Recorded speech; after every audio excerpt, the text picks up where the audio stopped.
Hello everyone, स्वागत है आप सबका आज के न्यूज़पेपर एनालिसिस में।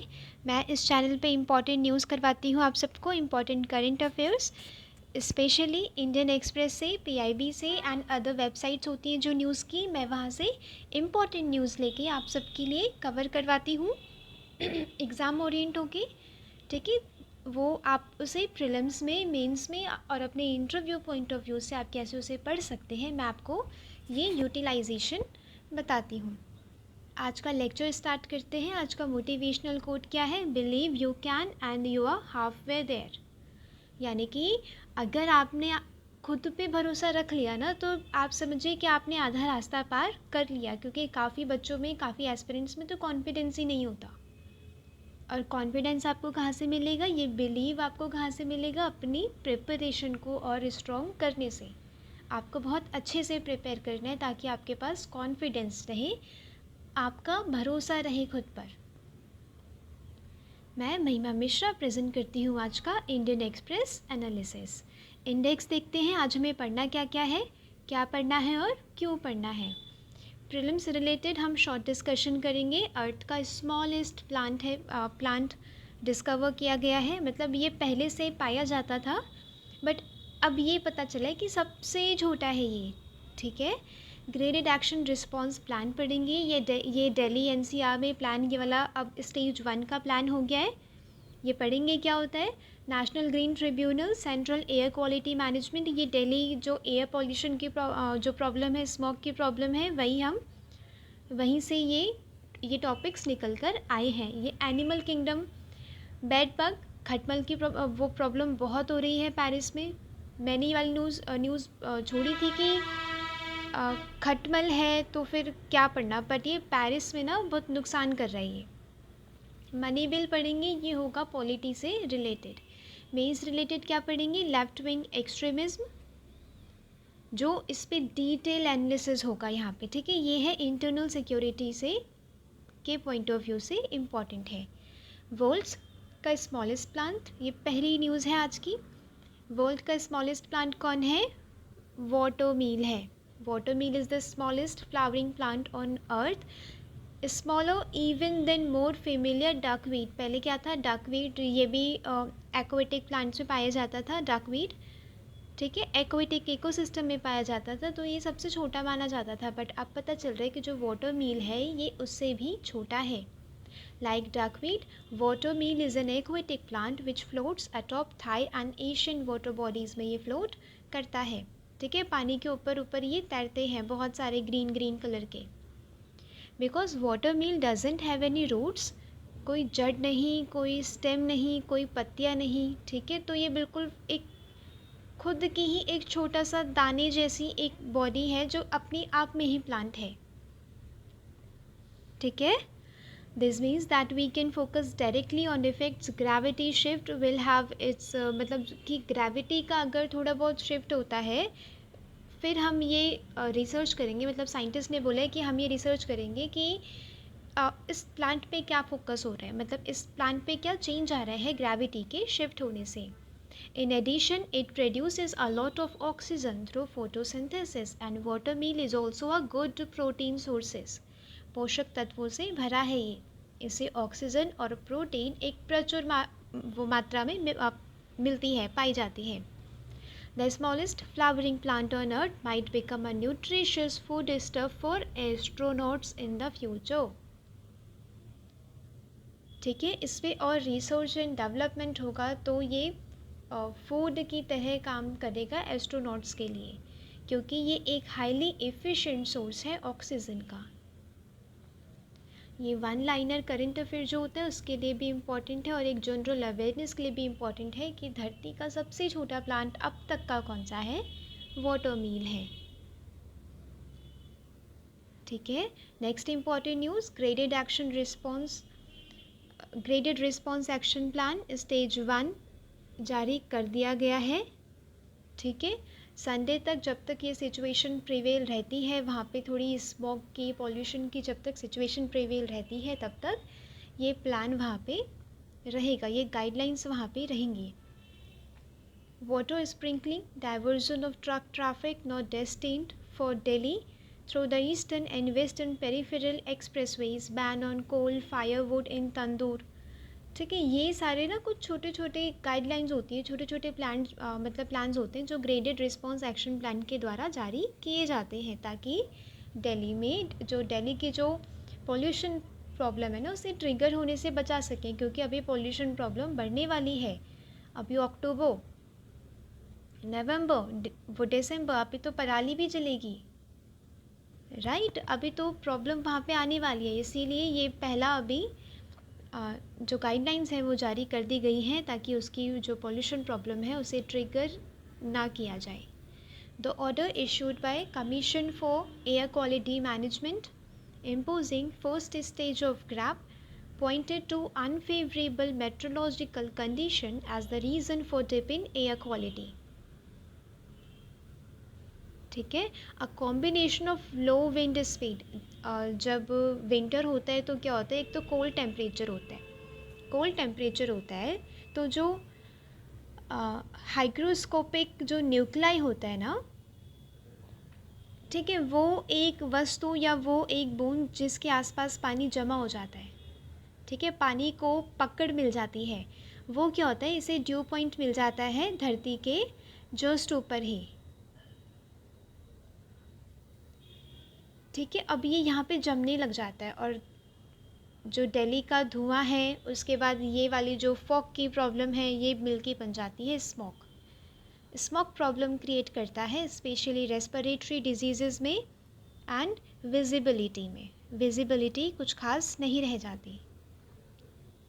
ग्रेडेड एक्शन रिस्पॉन्स प्लान हम देखते हैं, क्या है ये, सेट ऑफ एमरजेंसी मेजर्स हैं that kick in to prevent further deterioration of air quality once it reaches the certain threshold, यानी कि एक सर्टेन लिमिट तक आ गया, उसके बाद ये क्या होता है, प्लान को जारी किया जाता है।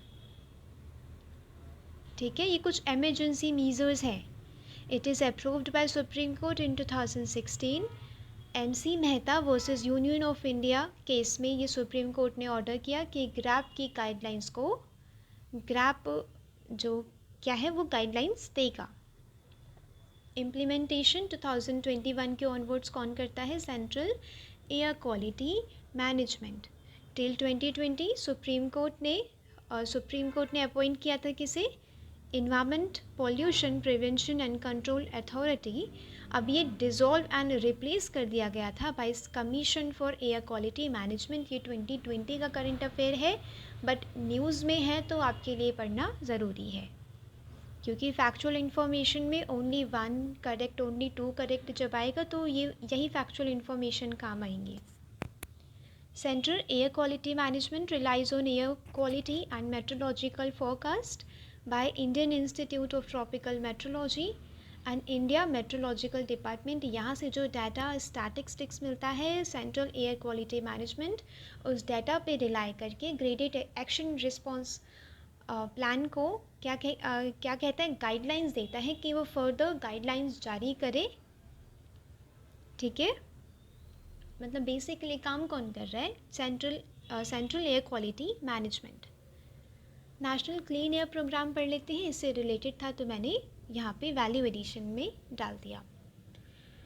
Ministry of environment forest and climate change के जो मिनिस्ट्री है उसके द्वारा लॉन्च किया गया था जनवरी 2019 में। It is the first ever effort in the country to frame a national framework for air quality management with the time bound reduction target. Time bound reduction target क्या है, 2024 तक हम क्या करेंगे, पॉल्यूशन को कुछ परसेंटेज था, आई थिंक 30% कम करेंगे, रिड्यूस करेंगे। टाइम बाउंड जो रिडक्शन टारगेट है, राइट, टाइम बाउंड का मतलब 2024 का, ठीक है, टाइम में सीमित कर दिया गया। It seeks to cut the concentration of जो ये पर्टिकुलेट मैटर होते हैं PM10, PM2.5, ठीक है, ये लंग्स में एंटर कर जाते हैं, ठीक है, रेस्पिरेशन के थ्रू लंग्स में एंटर कर जाते हैं, कभी कभी ये ब्लड में भी एंटर कर जाते हैं और बहुत बड़ी प्रॉब्लम क्रिएट करते हैं। NGT का व्यू क्या है, the enforcement of sustainable development principle and public trust doctrine require a stern measure to be adopted to give effect to mandate international obligations related to environmental quality, for which the Environmental Protection Act 1986 को enact किया गया था। यानी कि हमें कुछ ऐसे मीज़र्स लेने हैं, क्योंकि हमें क्या करनी है, सस्टेनेबल डेवलपमेंट का जो प्रिंसिपल है उसे ध्यान में देते हुए सुप्रीम कोर्ट ने कहा कि इन्वायरमेंट की प्रोटेक्शन ज़रूरी है, और 1986 में इस एक्ट को इनैक्ट किया गया। पब्लिक ट्रस्ट डॉक्ट्रिन क्या होता है? It is state that sovereign और state holds the trust of people to manage the designated resources for the benefit of people. यानी कि एयर, यहाँ पे बात आ रही है एयर की। एयर को ठीक करना, एयर को क्लीन करना, इसकी रिस्पॉन्सिबिलिटी गवर्नमेंट लेती है, क्योंकि हमें पब्लिक का ट्रस्ट बना के रखना है सरकार पे कि सरकार जो रिसोर्सेज हैं वो पब्लिक वेलफेयर में ही यूज़ करेगी, बेनिफिट ऑफ पीपल के लिए ही यूज़ करेगी। राइट टू क्लीन एयर, ये आर्टिकल 21 के अंदर कॉन्स्टिट्यूशन के अंदर ये एक रिकॉग्नाइज्ड राइट है, एक रिकॉग्नाइज्ड पार्ट है किसका? राइट टू लाइफ का। आर्टिकल 21 क्या कहता है? Right to life. National green tribunal देखते हैं यहाँ पे। It is a specialised body. ये नेशनल ग्रीन ट्रिब्यूनल एक्ट 2010 के तहत ये इस्टेब्लिश की गई थी। ये वाले फैक्ट बहुत इम्पॉर्टेंट हैं।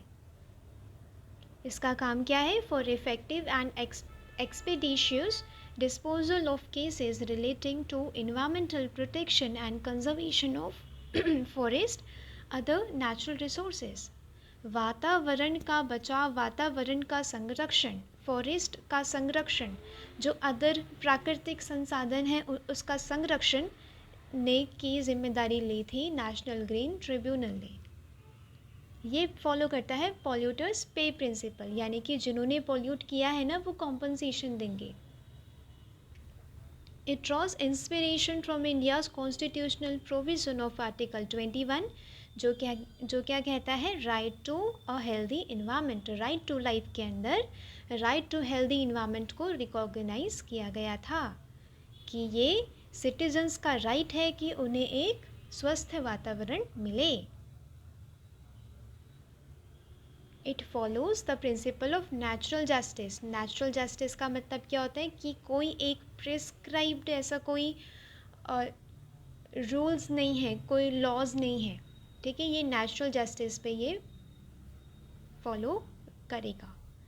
NGT is mandated to make disposal of application within 6 month. Within 6 month हो रहा है तो पता चल रहा है कि यहाँ पे इन्वायरमेंट से रिलेटेड प्रॉब्लम्स को कितनी जल्दी सॉल्व किया जाता है। किसी ने अगर एप्लीकेशन दी कि यहाँ पे बहुत सारे पेड़ काटे गए, एनजीटी कुछ करिए, तो 6 मंथ के अंदर अंदर एनजीटी केसेस को सॉल्व करेगा, डिस्पोज करेगा। एनजीटी का 5 प्लेस है सिटिंग का, कौन कौन सा? New Delhi is principal, Bhopal, Pune, Kolkata, Chennai, ये अदर 4 है।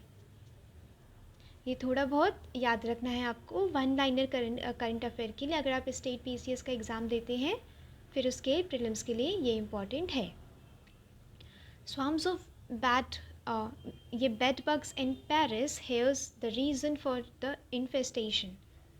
यानी कि इनका इतना बढ़ना क्यों हो रहा है ये थोड़ा इम्पॉर्टेंट हो जाता है। ये कौन सी किंगडम से बिलोंग करते हैं ये इम्पॉर्टेंट हो जाता है, क्योंकि ये कुछ दिनों से न्यूज़ में था। मुझे लगा इम्पॉर्टेंट नहीं है क्योंकि खटमल कहाँ ही पूछेगा यूपीएससी, बट ये है राइट, क्योंकि ये पेरिस में एक बड़ी प्रॉब्लम निकल कर आ रहा है।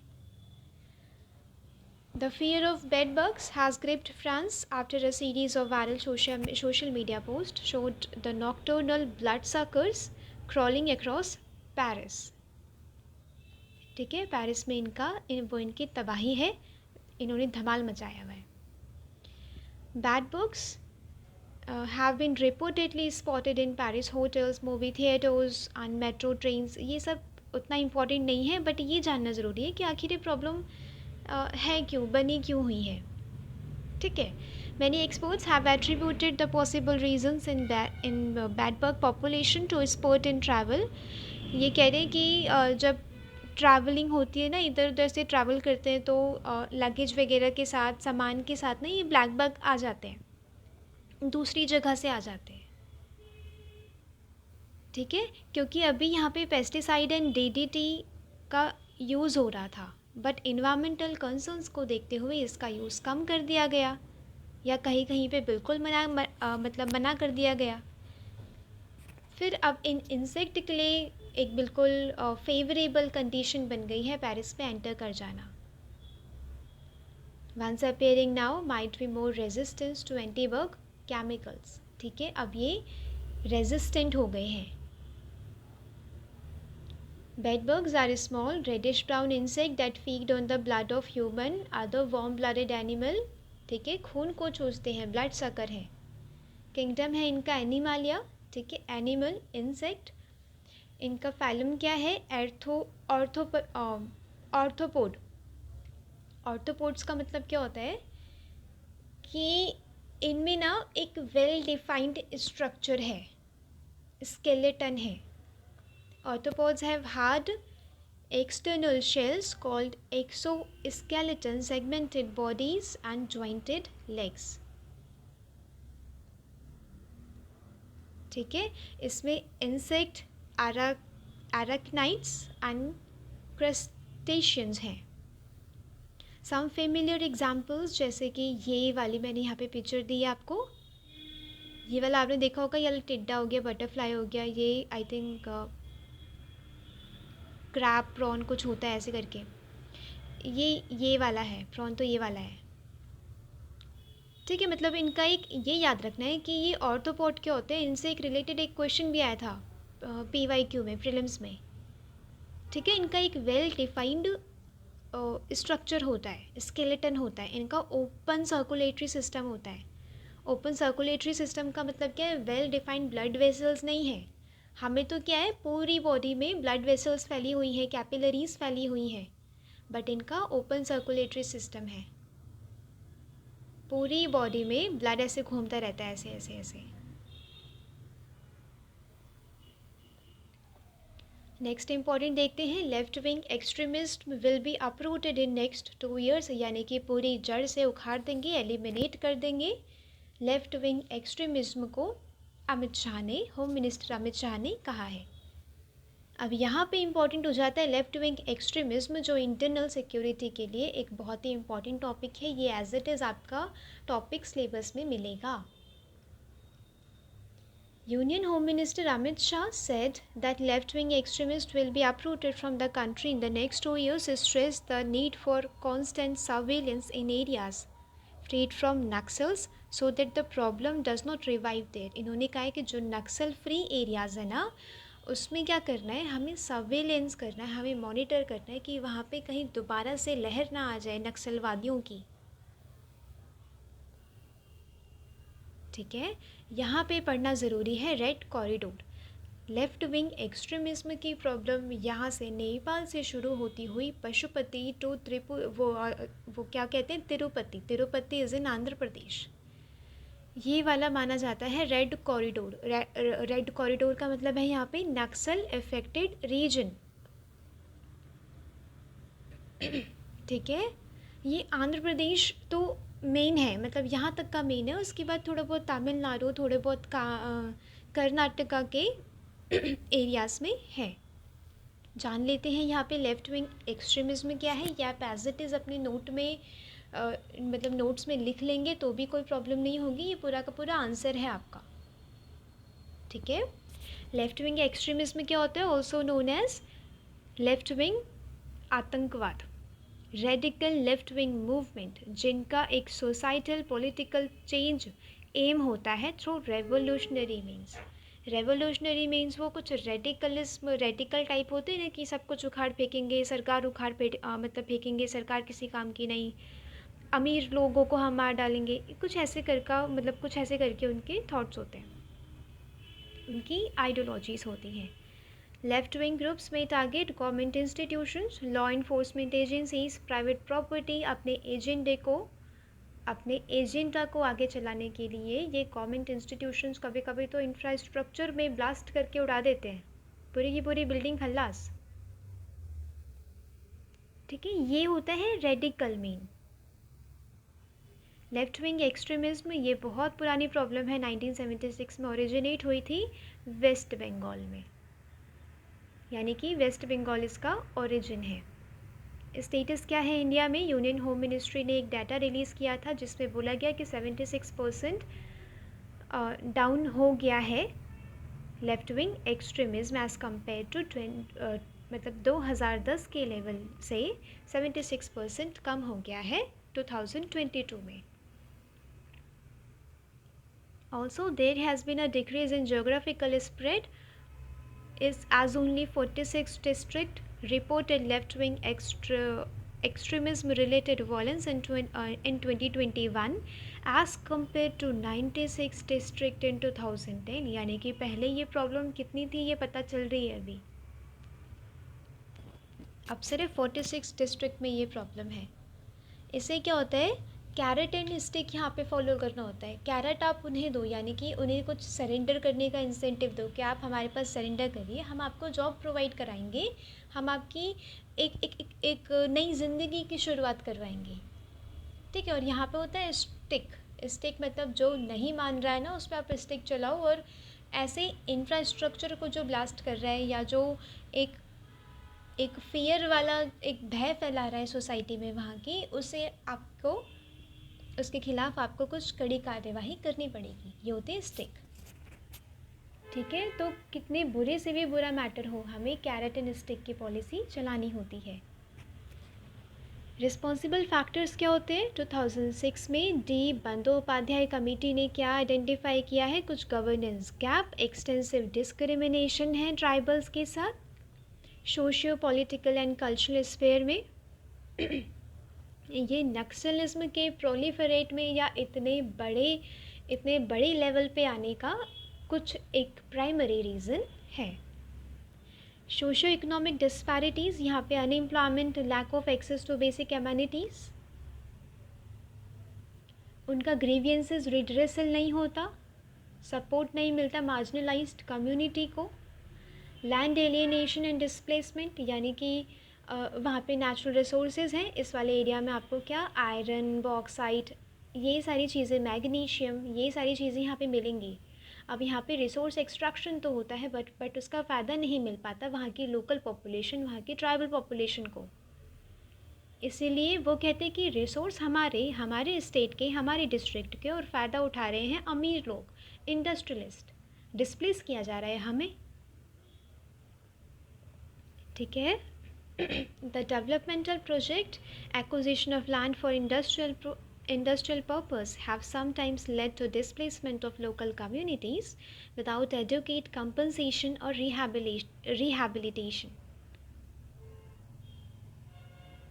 ठीक है। कंपनसेशन भी कभी कभी नहीं मिलता, उन्हें रिहैबिलिट नहीं किया जाता, उन्हें एम्प्लॉयमेंट नहीं प्रोवाइड की जाती। जो पहले अपने लोकल रिसोर्सेज पे डिपेंडेंट थे उन्हें डिस्प्लेस कर दिया जाता है। ये फोकल पॉइंट है नक्सलाइट एजिटेशन का। आदिवासी का राइट, यानी कि जो आदिवासी अपने कल्चर, अपने ट्रेडिशन से इतना कनेक्टेड था, आप उसे डिस्प्लेस करते, मतलब कर दे रहे हैं। उसका जो ट्रेडिशन का ओरिजिन वहाँ पे हुआ था, वहाँ से डिस्प्लेस हो जाएगा, तो क्या उसकी मेंटल कंडीशन ठीक रह पाएगी? नहीं, इसमें हो जाता है एलियनेशन, ठीक है। Left wing extremist group often advocate for Adivasi rights and resist perceived exploitation of their resources.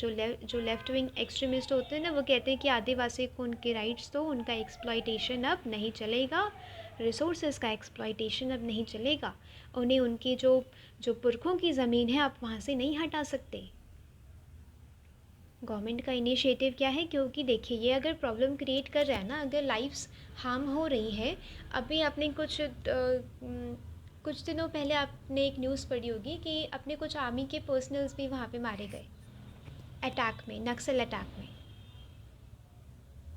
ठीक है। तो अगर लाइफ एंड प्रॉपर्टी को हार्म हो रहा है तो कड़ा एक्शन लेना ज़रूरी है, वो चाहे उनका मोटिव कितना भी अच्छा हो पर उनका तरीका गलत है, ठीक है। यहाँ पे एंड वर्सेस मीन्स आप देखेंगे, जब आप ये वाला आप नोट कर सकते हैं जीएस पेपर 4 के लिए भी, कि उनका एंड मानो ठीक है कि हाँ वो एक्सप्लॉइटेशन नहीं होने देना चाहते, रिसोर्स को बचा के रखना चाहते हैं, आदिवासी के ट्राइबल राइट्स की बात करते हैं, बट उनका तरीका गलत है, मीन्स तो गलत है, राइट। आप ये पॉइंट आउट करेंगे अपने जीएस पेपर 4 में जब मीन्स वर्सेस एंड की बात आएगी। National policy and action plan to address left wing extremism 2015, इसमें गवर्नेंस, सिक्योरिटी एंड डेवलपमेंट जैसे इश्यूज़ को, वहाँ पे जो इश्यूज़ फेस वो कर रहे हैं उन्हें सॉल्व करने की बात की गई, कम्बैट करने की बात की गई। ठीक है, जो अधिकार हैं लोकल कम्युनिटी के उनकी सुरक्षा की जाएगी, उन्हें सेफगार्ड किया जाएगा। It also focuses on socio economic development in affected region. यहाँ पे सोशो इकोनॉमिक डेवलपमेंट की अगर बात आ रही है तो वहाँ पे आपको हेल्थ सर्विसेज प्रोवाइड करानी होगी, आपको वहाँ पे एजुकेशन, स्किल डेवलपमेंट प्रोवाइड कराना होगा, वहाँ की डेमोग्राफी को जो उसका पोटेंशियल है उसे यूटिलाइज़ करना होगा। ठीक है, तभी वो जाके मल्टी डायमेंशनल वे से जब आप टैकल करेंगे तभी वो होलिस्टिकली वो प्रॉब्लम टैकल हो पाएगी और बिल्कुल जड़ से उखड़ पाएगी। जुवेनाइल जस्टिस केयर, यहाँ पे बच्चों के साथ जो प्रॉब्लम आती है कि बच्चों के भी हाथ में कभी कभी वहाँ पे हथियार थमा दिए जाते हैं, उसकी भी प्रॉब्लम से ये डील करेगी। समाधान, ये वाला तो बहुत इम्पॉर्टेंट है, अगर आप वहाँ पे लिखेंगे अपने आंसर में तो ये तो आप ज़रूर से नोट करेंगे। ये वन स्टॉप सॉल्यूशन है for the left wing extremism problem. It encompasses the entire strategy of government from short term policy to long term policy, जिसे कहा गया है समाधान। समाधान किसके लिए स्टैंड करता है, क्या है आखिर ये? Smart leadership, aggressive strategy, motivation and training, actionable intelligence, dashboard based on KPI। ये KPI क्या होता है? की परफॉर्मेंस इंडिकेटर्स, की रिजल्ट एरियाज, यानी कि हम एरिया बेस्ड हम अपनी स्ट्रैटेजी को लाएंगे। Harness technology, action plan for each theatre, no access to financing. Way forward क्या है? हमें कम्युनिटी का ट्रस्ट मेंटेन करना है सरकार के ऊपर, क्योंकि सरकार उनके लिए ही है, वेलफेयर स्टेट है हमारा, ठीक है, हम उनका भला ही करेंगे। तो ये वाला एक ट्रस्ट मेंटेन करके रखना ज़रूरी है, उनका दिल जीतना होगा सरकार को। ठीक है, ये वाले पॉइंट्स मैं अभी जो बोल रही हूँ ये आपके मेंस और इंटरव्यू दोनों के लिए इम्पॉर्टेंट है। ठीक है, कम्युनिटी इंगेजमेंट एंड डायलॉग के थ्रू हमें कम्युनिटी को अपने पास लेके आना है। NGO, religious institution, civil society, community leaders, हमें इनकी हेल्प चाहिए होगी ताकि वो मेडिएट कर सकें। Youth entrepreneurship and startup incubation, यानी कि हमें काफ़ी एडिशनल इंसेंटिव्स और बेनिफिट्स देने होंगे वो यूथ जो अपनी कंपनीज इस्टेब्लिश करना चाहते हैं, स्टार्टअप इस्टेब्लिश करना चाहते हैं उस रीजन में, या उस रीजन के ही यूथ अगर करना चाहते हैं तो भी। This can provide an alternative path to economic development, economic growth and self-sufficiency. Ecological and sustainable development initiatives हमें लेने होंगे कि ताकि वहाँ का नेचुरल रिसोर्स को बचाया जा सके, यूज़ हो। ठीक है, नेचुरल रिसोर्सेज यूज़ करने के लिए होते हैं बट ज़्यादा शोषण नहीं करना है हमें। ठीक है, एक सेंस ऑफ ओनरशिप उन्हें देनी है कि ये आपके रिसोर्सेज हैं, आपके लिए यूज़ किए जा रहे हैं, कुछ ऐसा उन्हें भरोसा दिलाना होगा, झूठा भरोसा नहीं, वो करना भी होगा। एम्पावरिंग लोकल पीस एम्बेसडर्स, ठीक है, पीस एम्बेसडर्स हमें देखने होंगे जो शांति दूत होते हैं, जो शांति स्थापित कर सके वहाँ पे। सोशल इम्पैक्ट बॉन्डिंग, हमें एक सोशल बॉन्ड को, सोशल फैब्रिक को हमें वहाँ पे स्ट्रेंथन करना होगा विद द मेन लैंड मतलब पूरी कंट्री का जो फैब्रिक है उसे मेंटेन करना होगा। ये एक्सट्रीमिज्म को काउंटर करने के लिए बहुत बेनिफिशियल हो सकता है। Investors will receive return based on the success of these initiatives. ठीक है, creating incentive for impactful programme, यानी कि जो लोग इन्वेस्ट कर रहे हैं उन्हें पीस इस्टेब्लिश करने में, स्टार्टअप इस्टेब्लिश करने में, वहाँ के education, health care services and growth पे ध्यान देने के लिए इंसेंटिव्स प्रोवाइड कराए जाने चाहिए। यहाँ पे एक एडिटोरियल मिला था नेक्स्ट न्यूज़।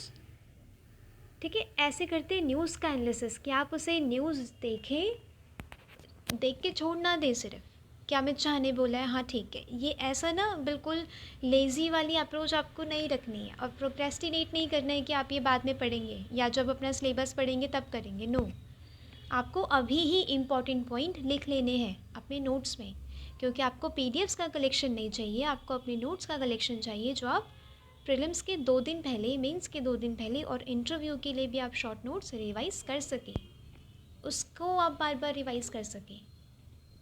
नेक्स्ट इम्पॉर्टेंट यहाँ पे दिखा था जो 7 जज बेंच है सुप्रीम कोर्ट की, वो हेयर करने वाली है केस को, prevention of money laundering act.